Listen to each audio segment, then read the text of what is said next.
गीता अध्याय 2 श्लोक 33।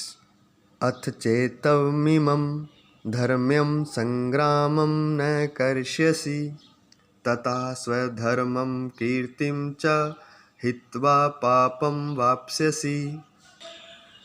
किंतु यदि तू इस धर्मयुक्त युद्ध को नहीं करेगा, धर्मं संग्रामम न करिष्यसि नहीं करेगा, तो स्वधर्म और कीर्ति को खोकर, स्वधर्मम च कीर्तिम को खोकर हित्वा पापम अवाप्स्यसि, पाप को प्राप्त होगा। अर्जुन तो डर रहा है कि अपनों को मारने से पाप लगेगा, परंतु भगवान कृष्ण उससे विपरीत बात कह रहे हैं कि अगर इस धर्म युद्ध को तू नहीं करेगा तो स्वधर्म को भी खो देगा, क्षत्रिय धर्म को भी खो देगा, अपनी कीर्ति को, अपने यश को भी खो देगा और पाप को प्राप्त होगा। युद्ध करने से पाप नहीं लगेगा, अपितु युद्ध ना करने से पाप लगेगा, क्योंकि क्षत्रिय अगर अन्याय को देखता रहे और फिर भी मौन रहे तो यह भी एक प्रकार का पाप है। क्षत्रिय का धर्म बनता है कि वह पाप को देखकर युद्ध के लिए उद्यत हो, वह पाप को देखकर मूक ना बना रहे, मौन ना बना रहे। अगर वो अन्याय को देखकर भी मौन रहता है तो वह क्षत्रिय पापी है, वह क्षत्रिय नहीं है, क्षत्रिय को पाप लगेगा। यहाँ पर एक पाप शब्द का अर्थ भी समझ लेते हैं। इसके बहुत से अर्थ हो सकते हैं, लेकिन एक मुख्य अर्थ जो है प प्लस अप।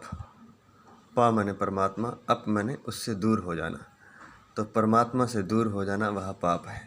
कुछ कर्म ऐसे होते हैं जिनके द्वारा हम परमात्मा के पास आते हैं, और कुछ कर्म ऐसे होते हैं जिनसे हम परमात्मा से दूर चले जाते हैं। सूक्ष्म रूप से पाप वह है जिससे हमारी परमात्मा से दूरी हो जाती है, परमात्मा से हम दूर चले जाते हैं। अब दूसरी बात यहाँ बताई गई है कि क्षत्रिय की कीर्ति और स्वभाव खत्म हो जाता है अगर वो युद्ध नहीं करता अन्याय को देखकर, और पाप को प्राप्त होता है।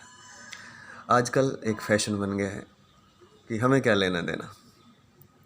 चौराहे पर कुछ लोग कोई अन्याय कर रहे होते हैं तो लोग चुपचाप उनको देखते रहते हैं, तमाशा देखते रहते हैं, आगे कोई नहीं बढ़ता। तो तमाशे को देखना भी पाप है अगर वो क्षत्रिय है तो।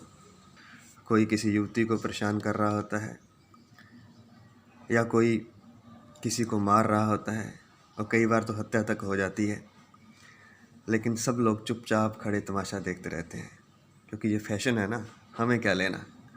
तो क्षत्रिय का धर्म है कि वह अन्याय को ना देखे, और अन्याय कहीं अगर होता हो तो युद्ध के लिए तैयार हो जाए, लड़ने के लिए तैयार हो जाए।